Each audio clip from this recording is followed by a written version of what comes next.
All right, guys, got me some 1022s here, and I want to test out some triggers. So this is my factory 1022 base model with the regular profile barrel. I think it's an 18.5 inch. I put a Hogue stock on it, different charging handle here. It does have the BX trigger. So the original factory trigger is like 6 or 8 pounds. But this one is the BX, and it advertises 2.5 to 3 pounds, which I found that to be pretty accurate. This does have several thousand rounds through it, so that helps. It's very well broken in. And this is my 96 Ruger 1022 Target. This was actually a gift from my wife's aunt, which I could not believe. I don't think it had ever been fired. And to be quite honest with you, the trigger was a little stiff when I first got it. However, after several hundred rounds, I think it's pretty well broke in, and I've been testing it, and it's been breaking right at that 2.5 pound mark. So let's test them out here and see what we get.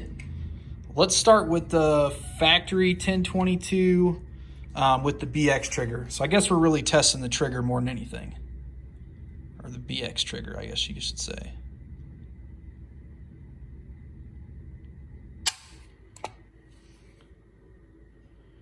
Ooh, just under 2.5 pounds. Okay. And I think that's what this Target's going to break right at too as well, because I've tested it a couple times already tonight.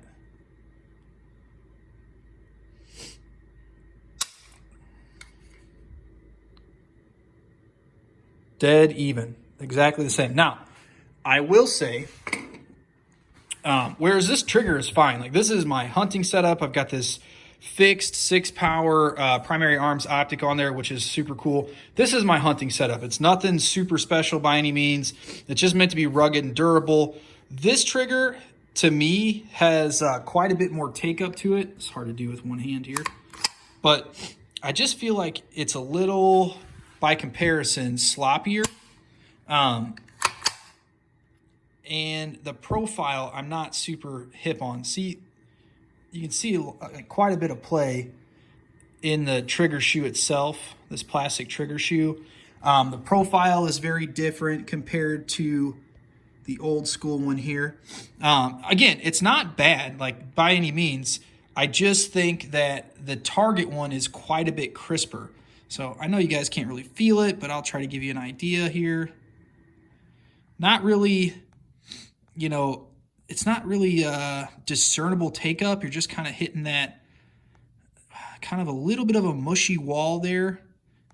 Yeah, I would describe it as mushy. It's not a whole lot of take up, but it is mushy take up, and then it just breaks. So maybe a little bit of creep to it. Not terrible. Again, it's a lot better than the factory one, which is super heavy. I've said this before in other posts. I like the factory trigger because if you're going to use it as a everybody in the family type of rifle, that's a good thing to have because it's safe. Now, with the Target model here, which, by the way, is discontinued from what I can tell, it's just a lot more solid. There's no play in the trigger shoe. Metal housing, old school. And then it's got a very discernible take up. You meet that wall, and then it is just like breaking glass. Super crisp. Maybe you guys can see that, maybe not. But then also, the reset on this is tactile and very sharp. Very nice. The reset on this is fine. Again, for what it is, it's okay, but it's not nearly as nice as, I guess this was the factory trigger back in 96. I don't know.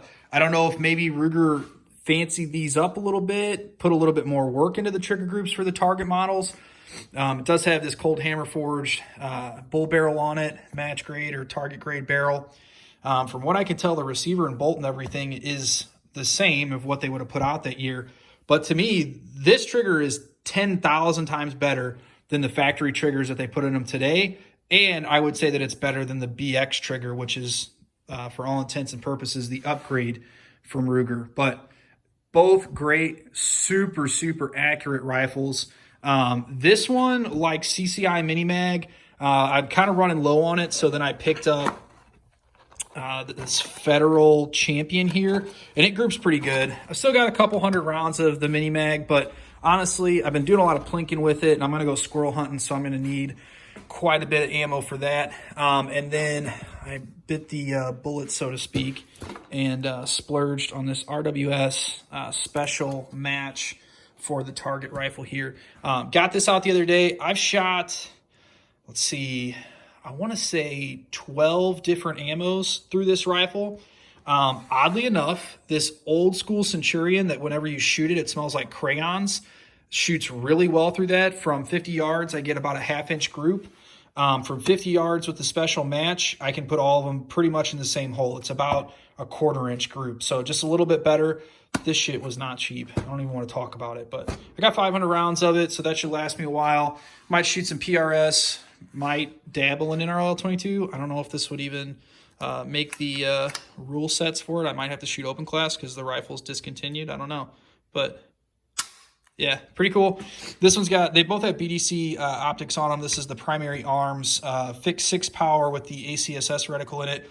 This is from Hawk. It's a very affordable optic here, scope. It's 3 to 9 power, and then it is illuminated, both red and green, which is kind of cool. It's got kind of a traditional crosshair, but then it's got these little like plus signs or crosses for each hold, 50 and then out to 200, which is a post.